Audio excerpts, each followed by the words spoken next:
सबसे पहला सवाल तो यही है कि आप चुनाव लड़ रहे हैं, नहीं लड़ रहे हैं?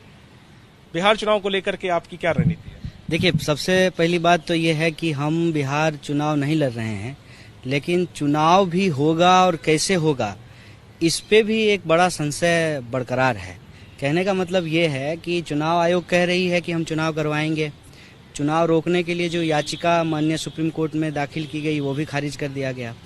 लेकिन चुनाव आयोग ने अभी तक यह स्पष्ट नहीं किया है कि चुनाव में तो चुनाव के लोग ही भागीदारी करेंगे, तो सभी लोगों की भागीदारी कैसे सुनिश्चित की जाए। और ये सामान्य परिस्थिति नहीं है। हम लोग कोरोना काल में जी रहे हैं, लॉकडाउन के अपने नियम हैं, कोरोना के अपने प्रोटोकॉल हैं, तो सुरक्षा को ध्यान में रखते हुए सुरक्षित भागीदारी तमाम लोगों को कैसे हो, इसको लेकर के संशय बना हुआ है। और हम लोग अपनी पार्टी की तरफ से बार बार ये कह रहे हैं कि एक बार पुनर्विचार करे चुनाव आयोग और स्थिति को स्पष्ट करे कि किस तरीके से चुनाव कराया जाएगा। लेकिन जो हालचाल है, जैसा कि आपने भी अपने ओपनिंग कमेंट में ही कहा कि जो है बिहार विधानसभा चुनाव पे बात करने के लिए, तो सब लोग ये मान के चल रहे हैं कि चुनाव होगा।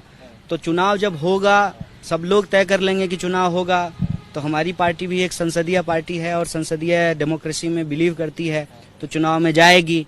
स्वाभाविक रूप से तालमेल का, महागठबंधन का, ये सब कुछ होगा। लेकिन जहाँ तक मेरा मानना है व्यक्तिगत चुनाव लड़ने को लेकर के कि मैं चुनाव नहीं लड़ रहा हूँ और पार्टी के द्वारा जो अन्य जिम्मेवारी होगी उसका निर्वहन करूँगा। बड़ी बात कह रहे हैं आप। क्यों नहीं लड़ रहे हैं आप चुनाव? क्योंकि अभी कुछ महीने पहले तक नागरिकता संशोधन कानून सीएए के खिलाफ आप पूरे बिहार में रैली कर रहे थे और रैलियों में इतनी भीड़ आ रही थी, हजारों की भीड़ आ रही थी, तो अब आप कह रहे हैं आप चुनाव नहीं लड़ेंगे? देखिए, वो जो जनगण मन यात्रा थी, जनगण मन यात्रा की हर सभा में और जो रैली हुई पटना के गांधी मैदान में, वहां भी एक बात हम लोग प्रमुखता से बोल रहे थे कि ये यात्रा किसी को मंत्री, मुख्यमंत्री और प्रधानमंत्री बनाने के लिए नहीं है। ये यात्रा इस देश में नागरिक अधिकारों की रक्षा के लिए है। ये यात्रा इस बात के लिए है कि राजनीति में जिस तरीके से गैर जरूरी फर्जी मुद्दों पे बहस होती है, उनको छोड़ करके जनता के जो बुनियादी सवाल हैं, रोजी रोटी, कपड़ा, मकान, शिक्षा, स्वास्थ्य, सड़क, बिजली, पानी, इस पे बहस होनी चाहिए। ये बात हम स्पष्ट कर रहे थे। उस यात्रा का चुनाव से कोई संबंध नहीं था और उस यात्रा की एक बड़ी सफलता, तमाम लोग यह बात कहते हैं कि भाजपा बिहार में सरकार में है और किसी भी भाजपा शासित राज्य में सीए, एनआरसी को लेकर के जो आंदोलन हो रहे थे, तो एनआरसी के खिलाफ रेजोल्यूशन जो है पास नहीं हुआ। लेकिन बिहार विधानसभा में अनअपोज्ड एनआरसी के खिलाफ रेजोल्यूशन पास हुआ, तो वो एक आंदोलन था और हर आंदोलन की परिणति सिर्फ और सिर्फ चुनाव नहीं होता है। और उसके बाद ये जो है अनफॉर्चुनेट सिचुएशन देश में क्रिएट हुआ, कोरोना आया और लॉकडाउन हो गया और हम लोग पहले से बहुत लिमिटेड रिसोर्स वाले लोग हैं। तो ऐसी परिस्थिति में राजनीतिक प्राथमिकता छोड़ करके हमारी सामाजिक प्राथमिकता ये बन गई कि लोगों की मदद कैसे की जाए। लोगों की मदद हम कर रहे थे। बहुत सारे लोगों ने ये सवाल उठाया कि कहाँ थे? हम वहीं थे, आप ही नहीं ढूंढ रहे थे कि हम कहाँ हैं। कह रहा हूँ कि कोरोना के दौरान लोगों की मदद करना ये हमारी पहली प्राथमिकता थी। और बिहार की अगर आप बात करें तो कोरोना के बाद जो है फिर बाढ़ की समस्या उत्पन्न हो गई। अपनी कॉन्स्टिट्यूएंसी में, कॉन्स्टिट्यूएंसी के बाहर के भी लोग, जान पहचान के लोग या कोई भी आम इंसान जिसकी समस्या अगर हम तक पहुंची, तो न सिर्फ अपनी पार्टी के रिसोर्स से बल्कि पार्टी के बाहर से भी जिन लोगों से मदद ली जा सकती थी उनसे मदद लेकर के उनकी मदद कर रहे थे। इवन मैं ये बात ऑन कैमरा कहना चाहता हूँ कि दिल्ली में जो है हमने आम आदमी पार्टी से भी मदद ली। और यही वजह है कि कई बार ये कयास लोग लगाने लगते हैं कि सीपीआई छोड़ करके कहीं दूसरी पार्टी तो नहीं ज्वाइन करते हैं। तो हमेशा इस तरीके से राजनीति को हम लोग नहीं देखते हैं। और दिल्ली में बैठे हुए बहुत सारे लोग जो आप काम करते हैं ग्राउंड पे, वो अगर कैमरे में नहीं आता है, वो अगर सोशल मीडिया में नहीं आता है, या उनको लगता है कि वो अगर सर्टिफिकेट नहीं देंगे तो वो काम ही नहीं है। जनगण मन यात्रा हुई, इतना बड़ा आंदोलन खड़ा हुआ, उसका इम्पैक्ट था कि रेजोल्यूशन पास हुआ बिहार विधानसभा में उसके खिलाफ, एनआरसी के खिलाफ, तब भी हम काम कर रहे थे। उसके बाद लोगों की मदद करना भी एक काम है, वो काम कर रहे थे। सोशल मीडिया पे एक्टिविटी का जहाँ तक सवाल है, देखिए जब आप कोई रैली करते हैं, प्रदर्शन करते हैं तो उसका फोटो आप डाल देते हैं। जब कोई मुद्दा चल रहा होता है तो उसके बारे में आप लिख देते हैं। लेकिन किसी इंसान को आप केला दे रहे हैं और 15 आदमी मिलकर के केला देते हुए फोटो खिंचाएं, तो ये उस व्यक्ति की दुर्दशा के बारे में सोचिए को क्या सोच रहा होगा कि मेरी क्या परिस्थिति बन गई कि हम इसका केला ले रहे हैं और ये जो है हमारी इस दुर्दशा का अवसरवादिता के रूप में इस्तेमाल कर रहा है और फोटो खिंचवा रहा है। तो इस वजह से सोशल मीडिया पे एक्टिविटी कम रही, लेकिन जो काम करते थे कर रहे हैं। अभी चुनाव हो गया है तो आप आए हैं इंटरव्यू लेने के लिए, तो बता रहे हैं कि क्या कर रहे हैं। बाकी अन्य समय में लोग करते हैं, लोग डालते हैं, लेकिन मैं तो टिकटॉक वीडियो नहीं कभी बनाया हूं और न ही जो मुझे इस बात का शौक है कि मैं कुत्ता ले आऊं और आई एम विथ माई पप्पी कह के फोटो डालें, ये सब नहीं करना होता है। तो इस वजह से लोगों को लगा कि शायद कुछ एक्टिविटी नहीं कर रहे हैं। जो लोग संसदीय प्रणाली में भरोसा करते हैं, वो चुनाव लड़ना चाहते हैं, चुनाव उनको लड़ना चाहिए, इसमें कोई समस्या नहीं है। समस्या क्या है कि राजनीति में चुनाव ही सिर्फ नहीं होता है, मेरा ये कहना है। हम ऑलरेडी लोकसभा का चुनाव लड़े हैं, आगे भी पार्टी हमको चुनाव लड़ने के लिए कहेगी तो लड़ेंगे, लेकिन पार्टी की समझदारी ये है कि मुझे अभी अन्य भूमिका में अपनी जिम्मेवारी जो है निभानी चाहिए और लोग जो है चुनाव लड़ेंगे उनको मदद करना चाहिए। और महागठबंधन की बातचीत चल रही है, वो महागठबंधन बने, समझौता हो, उसकी प्रक्रिया चल रही है, तो सरकार जो पार्टी जिम्मेवारी देगी वो करेंगे। हम चुनाव लड़ें तभी हम एक्टिव होंगे ऐसा नहीं है, अन्य लोग भी चुनाव लड़ेंगे तो वो भी हम समझते हैं कि कोई व्यक्ति नहीं लड़ रहा है, हमारी पार्टी लड़ रही है और उस तरह से हम ही फिर लड़ रहे हैं ऐसा। तो महागठबंधन, देखिए महागठबंधन होने का आसार है, आप ये कह सकते हैं कि समझौता जो है वो सकारात्मक दिशा में है, लेकिन कितना सीट पे कौन लड़ेगा और किसको कितना सीट मिलेगा और कौन सा सीट किसके खाते में जाएगा, ये सारी चीजें अभी तय नहीं हुई हैं। जैसा कि मैंने आपको कहा कि चुनाव को लेकर के ही एक संशय था जब पूरा लॉकडाउन चल रहा था। तो जैसे आपने मेरे यात्रा की जिक्र की, वो मेरा यात्रा नहीं था, बहुत सारे लोगों ने मिलकर किया था।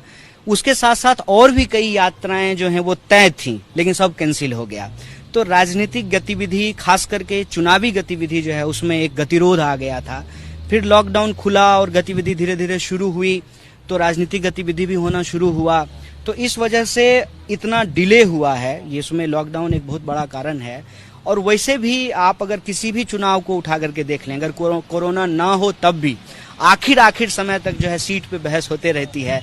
ये आप कह लीजिए कि हमारे ओवरऑल पॉलिटिकल सिस्टम की ही एक कमी है, जिसकी वजह से थोड़ा डिले हो जाती है चीजों में। आपको लग रहा है देरी हो रही है महागठबंधन को सीटें तय करने में, नंबर ऑफ सीट्स या कौन कौन सीट किस पार्टी लड़ेगी, ये तय करने में थोड़ी देरी हो रही है? नहीं, इस बार तो कम से कम मैं किसी पार्टी को जिम्मेवार नहीं मानता हूँ, क्योंकि देरी हो रही है। आपको लगता है कि देर हो रही है? देर अक्सर होती है, मतलब मेरा तो अनुभव यही है। जैसे पिछले लोकसभा चुनाव की हम बात करें, उससे पहले के विधानसभा चुनाव की हम बात करें, तो अक्सर ये देखने को मिला है कि सीटों को लेकर के बड़ा असमंजस की स्थिति रहती है और नामांकन की तारीख नजदीक आ जाती है, तब तक सारे सीट जो हैं वो तय नहीं हो पाते हैं। बच्चन साहब ने लिखा है कि जो बीत गई सो बात गई, माना कि बेहद प्यारा था। किसी चीज को, पुरानी चीजों को, गरे मुर्दों को उखाड़ करके लाने से कोई नया रास्ता नहीं तय बनता है। लोकतंत्र में सहमति और असहमति होती है, सिर्फ लोकतंत्र में ही नहीं होती है। मैं मानता हूं कि दोस्ती में भी होती है, परिवार में भी होता है, रिश्तों में भी होता है। तो सहमति और असहमति अपनी जगह पे है, लेकिन पुरानी चीजों को ध्यान में रख करके आगे नहीं बढ़ा जा सकता है, ये मेरा मानना है। और यही समझदारी रही कि जब 2019 में हमारी पार्टी चुनाव लड़ रही थी तो बिहार में 40 लोकसभा सीट है और हम लोग सिर्फ 2 सीट पे चुनाव लड़े थे, बाकी ज्यादातर सीटों पे जो है महागठबंधन को समर्थन किया था। तो तब से ही हम इस बात को लेकर के कोई बिटरनेस रिलेशनशिप में नहीं चाहते थे, क्योंकि हमारा मानना है, हमारी पार्टी की यह समझदारी है कि देश के भीतर जो खतरे हैं वो, उन खतरों से निपटने के लिए एक लार्जर यूनिटी की जरूरत है। मैं तो कहता हूं कि झंडा, बैनर, पोस्टर से आगे बढ़ करके, जैसे किसान का सवाल है, आप देखिए कि किसान अपने स्तर पे, हालांकि हमारे जो किसान संगठन है, ऑल इंडिया किसान सभा और कई किसान संगठनों ने मिल करके एक संगठन बनाया है, किसान मुक्ति मोर्चा। उसके साथ साथ ही जो सेंट्रल ट्रेड यूनियंस हैं, सब लोगों ने मिलकर के बनाया है सेंट्रल ट्रेड यूनियन। हर दिन कोई ना कोई आंदोलन होता है। 23 तारीख को मजदूरों का आंदोलन है दिल्ली में, 25 तारीख को पूरे देश में किसानों का आंदोलन है। तो उसमें हम क्या कोशिश करते हैं कि हम ज्यादातर लोगों को अपने साथ जोड़ सकें और वही एकता जो है वो चुनाव में भी दिखाई देनी चाहिए। लेकिन अक्सर ये होता है कि सीट के चलते, चेहरों के चलते वो एकता वहां पे नहीं बन पाती है। लेकिन अगर हम ये लार्जर समझदारी रखते हैं कि इस देश में progressive, democratic, leftist, secular forces की एक यूनिटी बननी चाहिए, तो पुरानी बिटरनेस को छोड़ करके वो यूनिटी बनाने का प्रयास करना चाहिए। और ये प्रयास अगर इस बात हो रहा है तो ये स्वागत योग्य है। वो हिंदी फिल्म का एक गाना है ना कि लोग क्या कहेंगे वो अगर हम ही सोचेंगे तो फिर हम क्या करेंगे। मैं उन चीज़ों में नहीं जाता हूँ। मेरा मानना है कि देश एक गंभीर परिस्थिति से गुजर रहा है। किसान बिल जिस तरीके से पास हुआ है, उससे पहले बेरोजगारों का जो इतना देशव्यापी आंदोलन हुआ है, जिस तरीके से आप किसी भी क्लास की बात कर लीजिए, बात ऐसा नहीं है कि सिर्फ फुटपाथ पे रहने वाले लोग परेशान हैं। आज स्थिति यह है कि कोठियों में रहने वाले लोग भी परेशान हैं। सिर्फ मजदूर परेशान नहीं हुए, वो मजदूर जिस इंडस्ट्रियल यूनिट में काम कर रहे थे वो भी परेशान हैं। अभी एक रिपोर्ट के मुताबिक 2.25 करोड़ इंडस्ट्रियल यूनिट बंद हो गए हैं और ये कहा जा रहा है कि ये जो बिल आया है इससे किसानों का भला होगा, जबकि रियलिटी क्या है। जीएसटी जब आया था तब कहा गया था कि टैक्स चोरी रुक जाएगी, नहीं रुकी। जब नोटबंदी हुआ तो कहा गया कि काला धन आ जाएगा, नहीं आया। और प्रधानमंत्री तो उस वक्त भी बोले थे ना, देश इतना प्यार करता है प्रधानमंत्री जी से। माननीय प्रधानमंत्री जी ने कहा था कि 50 दिन में समस्या खत्म हो जाएगी, नहीं होगी तो जिस चौराहे पे बुलाओगे उस चौराहे पे आ जाएंगे। हमको तो नहीं लगता है कि आपको आज तक वो इंटरव्यू दिए होंगे, देंगे भी नहीं, क्योंकि आप जब तक सवाल उनका नहीं पूछेंगे वो आपको इंटरव्यू ही नहीं देंगे। तो ये जो परिस्थिति है, इसमें चुनाव मुद्दों के लिए हो, मुद्दों की बात हो और किसी व्यक्ति से, किसी चेहरे से ज़्यादा बड़ा जो है वो मुद्दा होना चाहिए, उसी पे हम लोग कंसंट्रेट कर रहे हैं। बाकी कोई क्या सोचते हैं ये इम्पोर्टेंट नहीं है। इम्पोर्टेंट ये है कि देश बचाने की इस लड़ाई में सबको